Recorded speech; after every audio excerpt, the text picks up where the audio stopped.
اعوذ باللہ من الشیطان الرجیم بسم اللہ الرحمن الرحیم۔ ایمان ٹی وی پاکستان کے ویورز کو السلام علیکم ورحمۃ اللہ وبرکاتہ۔ جیسا کہ آپ سب کے علم میں ہے کہ پروگرام آؤ نماز سیکھیں جاری ہے، اور الحمدللہ جامعہ سلیم اور حنفیہ عالمگیر جامع مسجد ٹرسٹ کے تعاون سے ہم یہ پروگرام کر رہے ہیں۔ آج بحمدہ تعالی اس کی تیسری ایپیسوڈ ہے، جس کے اندر ہم آپ کو انشاءاللہ العزیز نماز کی جو رکعتیں ہیں ان کی تعداد کے بارے میں بتائیں گے۔ سب سے پہلے ہم شروع کرتے ہیں نماز فجر سے، چونکہ یہ دن کی آغاز کے سب سے پہلی نماز ہوتی ہے۔ نماز فجر میں 4 رکعت ہوتی ہیں کل ٹوٹل، جس میں سے 2 رکعت سنت موقدہ ہوتی ہے اور 2 رکعت فرض ہوتی ہے۔ 2 رکعت سنت موقدہ، اور آگے چل کر آپ ایک اور لفظ سنیں گے سنت غیر موقدہ۔ اس کا معنی کیا ہے؟ اس کا معاملہ یہ ہے، اس کا معنی یہ ہے موقدہ وہ سنت ہوتی ہیں کہ جس کی تاکید ہمیں حدیث مبارکہ میں ملتی ہے، اور سنت غیر موقدہ وہ ہوتی ہیں جس کی تاکید تو ہے لیکن کم ہوتی ہے، یعنی کہ جس کو حضور علیہ الصلاۃ والسلام نے چھوڑ کر پڑھا ہو، اور سنت موقدہ وہ ہے کہ جس کو حضور نے لگاتار پڑھا ہو۔ تو 2 رکعت سنت موقدہ اور 2 رکعت فرض۔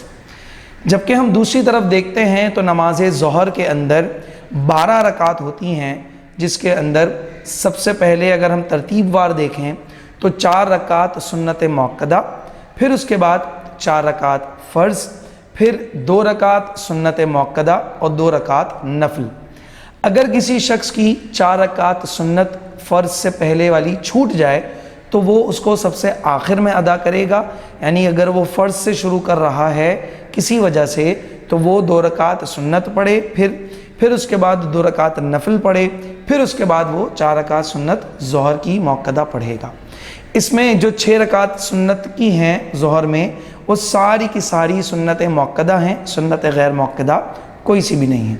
پھر اس کے بعد آتی ہے نماز عصر۔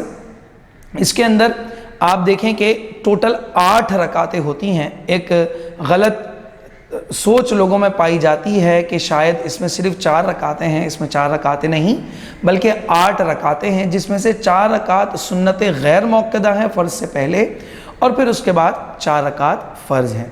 اب یہ جو غیر موقدہ ہیں، اس کے پڑھنے کا ایک مستحب طریقہ یہ ہے کہ آپ جب دوسری رکعت میں پہنچیں گے، 4 رکعت والی اگر سنت غیر موقدہ نماز ہے تو اس کی جب دوسری رکعت میں آپ پہنچیں گے تو اتحیات کے بعد آپ درود پاک بھی پڑھیں گے اور اس کے بعد کی دعا بھی پڑھیں گے، اور جب تیسری رکعت میں جائیں گے تو ثنا سے شروع کریں گے اور پھر دیگر نماز ویسے ہی ہوگی۔ یہ ایک مختصر سا فرق ہے جو کہ کرنا مستحب ہے، اگر کوئی بھولے سے چھوٹ بھی گیا تو اس سے کوئی فرق نماز پر نہیں پڑے گا۔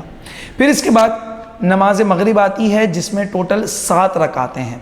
اب یہ فرض سے شروع ہوتی ہے، اور اس کا معاملہ یہ ہے کہ 3 رکعت نماز فرض ہوتی ہے مغرب کی، اس کے بعد 2 رکعت نماز سنت موقدہ ہوتی ہے اور 2 رکعت نفل ہوتی ہے۔ اس طرح یہ ٹوٹل 7 رکعتیں ہیں۔ پھر اس کے بعد نماز عشاء، دن کی سب سے آخری نماز، اس میں ٹوٹل 17 رکعتیں ہوتی ہیں، اور اگر اس کے ساتھ تراویح بھی شامل کر لی جائے جو کہ 20 رکعت سنت موقدہ ہے تو ٹوٹل 37 رکعت ہو جاتی ہے۔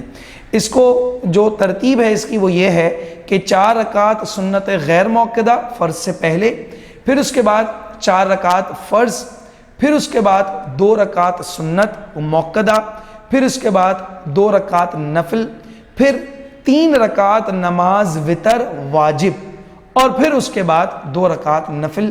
اس طرح یہ ٹوٹل 17 رکعتیں بنتی ہیں۔ نماز وتر کا معاملہ یہ ہے کہ یہ واجب نماز ہے، اور چونکہ یہ خود سے الگ نماز ہے لیکن اس کے باوجود بھی یہ نماز عشاء کی فرض سے پہلے نہیں پڑھی جا سکتی۔ اگر کسی نے پڑھ لی ہو تو اس کا اعادہ کرنا ضروری ہے، دوبارہ اس کو پڑھنا ضروری ہے۔ پھر اس کے بعد یہاں پر مختصر میں آپ کو اور چیز بتاتا چلوں کہ نماز جمعہ میں ٹوٹل 14 رکعتیں ہوتی ہیں۔ اس کی ترتیب کیا ہوتی ہے وہ یہ ہے کہ 4 رکعت سنت موقدہ، پھر اس کے بعد 2 رکعت فرض جمعہ کے، پھر اس کے بعد 4 رکعت سنت موقدہ، پھر 2 رکعت سنت موقدہ، اور پھر آخر میں 2 رکعت نفل۔ اس طرح یہ ٹوٹل 14 رکعتیں بنتی ہیں۔ اور نماز ظہر میں، نماز جمعہ میں جو نیت کی جائے گی وہ نیت ساری نمازوں میں نماز جمعہ کی ہی کی جائے گی، یعنی کہ اگر سنت پڑھ رہا ہے تو یہ کہے گا کہ 4 رکعت سنت نماز جمعہ کی ادا کر رہا ہوں، 2 رکعت فرض نماز جمعہ کی ادا کر رہا ہوں، 2 رکعت سنت نماز جمعہ کی ادا کر رہا ہوں، 2 رکعت نماز نفل جمعہ کی ادا کر رہا ہوں۔ پھر اس کے علاوہ دیگر اور جو نمازیں ہیں جیسے نماز عید، اس کے اندر 2 رکعت نماز واجب ہوتی ہے، اور جو دیگر بہت ساری ہماری صلاۃ و تسبیح ہے اس میں آپ نے کم سے کم 4 رکعت پڑھنی ہوتی ہے، اور جو نماز تہجد ہوتی ہے جو نماز عشاء کے آخری پہر میں فجر سے پہلے ادا کی جانی چاہیے، یا جب آپ سو کر اٹھیں تو وہ نماز آپ ادا کر سکتے ہیں، وہ نماز تہجد کم سے کم 2 رکعت ہونی چاہیے، اور زیادہ سے زیادہ آپ کی مرضی ہے آپ کتنی بھی ادا کر سکتے ہیں۔ اور یہی معاملہ صلاۃ اللیل کا بھی ہے کہ جب آپ پوری رات جاگ رہے ہوں نماز عشاء کے بعد، تب آپ نماز تہجد ادا نہیں کریں گے بلکہ نماز صلاۃ اللیل ادا کریں گے، اس میں بھی کم سے کم آپ 2 رکعت پڑھیں گے، اور زیادہ سے زیادہ آپ کتنی ہی پڑھ سکتے ہیں وہ آپ کی مرضی کے اوپر ہے۔